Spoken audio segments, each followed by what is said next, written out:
இப்பொழுது நாகையிலிருந்து செய்தியாளர் பாலமுத்துமணி இணைகிறார். பாலமுத்துமணி, நாகையை பொறுத்தளவுல மழை நிலவரம் எப்படி இருக்கு? அது தொடர்பான விவரங்களை நீங்க பதிவு செய்யலாம். ஸ்ரீராம், நிச்சயமாக அதாவது அந்த கீழடுக்கு வளிமண்டல கீழடுக்கு சுழற்சி காரணமாக நாகை மாவட்டத்திற்கு உட்பட்ட பல்வேறு பகுதிகளில் காலை முதலே பரவலாக கனமழை பெய்து வருகிறது. குறிப்பாக சொல்ல வேண்டும் என்றால் நாகப்பட்டினம் மாவட்டத்திற்கு உட்பட்ட அந்த வேளாங்கண்ணி, திட்டச்சேரி, திருமருகல், நாகை, நாகூர், கீழ்வேலூர், திருக்குவளை, தலைஞாயிறு உள்ளிட்ட பல்வேறு பகுதிகளில் காலை 9 மணிக்கு பெய்ய தொடங்கிய மழையானது அவ்வப்போது விட்டு விட்டு பெய்து வந்த சூழல்ல மாலைக்கு மேல் அந்த தலைஞாயிறு மற்றும் வேதாரண்யம், திருக்குவளை உள்ளிட்ட பல்வேறு பகுதிகளில் 1 மணி நேரத்திற்கு மேலாக கொட்டி தீர்த்தது. இந்த கனமழை காரணமாக பொதுமக்கள் மற்றும் இந்த பள்ளி முடிந்து சென்ற மாணவ மாணவிகள் கடும் சிரமத்திற்கு ஆளாகினர். அது மட்டும் இல்லாமல் இந்த தாழ்வான பல்வேறு சாலைகள்ல மழைநீர் சூழ்ந்து வாகன ஓட்டிகள் ஒரு மிகப்பெரிய ஒரு சிரமத்தை சந்தித்தார்கள். மேற்கொண்டு அந்த மழைநீரை வடிவமைப்பதற்காக வடிகால் பணிகள் உள்ளிட்டவை அனைத்தும் மேற்கொள்ளப்பட்டு வரும் சூழல்ல தொடர்ச்சியாக பெய்த மழை காரணமாக பல்வேறு சாலைகளில் தற்போதும் மழைநீர் சூழ்ந்துள்ளது.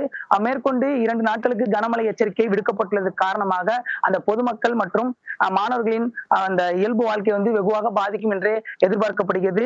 மேற்கொண்டு இந்த மழையானது அந்த விவசாயத்திற்கு ஒரு மிகப்பெரிய ஒரு வரப்பிரசாதம் என்று விவசாயிகள் மகிழ்ச்சி தெரிவித்துள்ளார்கள். அதாவது குறிப்பாக சொல்ல வேண்டும் என்றால் இந்த காவிரி நீரானது குறுவை சாகுபடிக்கு கை கொடுக்காத சூழல்ல தற்பொழுது பெய்து வரும் மழையானது இந்த சம்பா மற்றும் தாளடி சாகுபடி பணியை மேற்கொள்வதற்கு ஒரு இன்றியமையாததாக இருக்கும் எனவும் அந்த நீர் தேவையை பூர்த்தி செய்வதற்கு இந்த மழை ஒரு மிகப்பெரிய ஒரு வரப்பிரசாதமாக அமைந்துள்ளதாக விவசாயிகள் மகிழ்ச்சி தெரிவித்துள்ளார்கள். தற்பொழுது ஏற்கனவே அந்த கடந்த வாரம் மிக்ஜாம் புயல் காரணமாக பெய்த மழையை முன்னிட்டு அந்த தேங்கிய நீரை கொண்டு விவசாயிகள் அந்த சம்பா மற்றும் தாளடி சாகுபடியை மேற்கொண்டிருந்தனர்.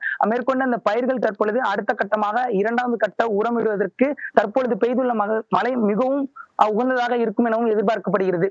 மேற்கொண்டு விவசாயிகள் இதே போல இயற்கை ஒத்துழைத்தால் நிச்சயமாக அந்த சம்பா மற்றும் தாளடி சாகுபடியை முழுமையாக வென்றெடுப்போம் என்று ஒரு மகிழ்ச்சி தெரிவித்துள்ளார்கள். மேற்கொண்டு இந்த மழை காரணமாக எது போன்ற பாதிப்பு தற்பொழுது ஏற்பட்டுள்ளது, மேற்கொண்டு இந்த மக்கள் எந்த மாதிரி மனநிலையில் இருக்காங்க நேரடியாக கேட்டு தெரிஞ்சுக்கலாம். இப்ப நம்ம கூட ஒரு பொதுமக்கள் இருக்காங்க, அவங்கள்ட்ட நேரடியாக கேட்கலாம். இந்த மழைனால எந்த மாதிரி பாதிப்பு சந்திக்கிறீங்க, உங்களோட கருத்து பதிவு செய்யுங்க. இந்த மழைனால ரொம்ப சந்தோஷம் எங்களுக்கு.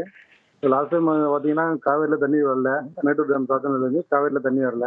அதை நம்பிட்டு விவசாயிகள் விவசாயம் பண்ண வேணாம்னு முடிவு பண்ணியிருந்தோம். இந்த மிக்ஜாம் புயலப்ப ஒரு மழை அடிச்சுது, பருவமழைன்னு சொல்லுவாங்க. அந்த பருவமழை வந்தப்ப ஓரளவுக்கு விவசாயிகளுக்கு ஒரு மகிழ்ச்சி ஏற்படுத்தி நிலம் தெளிச்சோம். இப்போ தாளடி பயிர் முழுமை பெறாமல் இருந்த நிலையில இந்த மழை ரொம்ப வரப்பிரசாதம் எங்களுக்கு. மழையில எங்களுக்கு ரொம்ப வரப்பிரசாதம். இன்னும் ஒரு மழை 2 மழை பெஞ்சதுன்னா ஒரு விவசாயத்தை கம்ப்ளீட் பண்றதுக்கான வாய்ப்பு இருக்கு. ஸோ இது ஒரு வரப்பிரசாதம்னு சொல்லலாம். நல்ல ஒரு சந்தோஷமான ஒரு நிகழ்வு.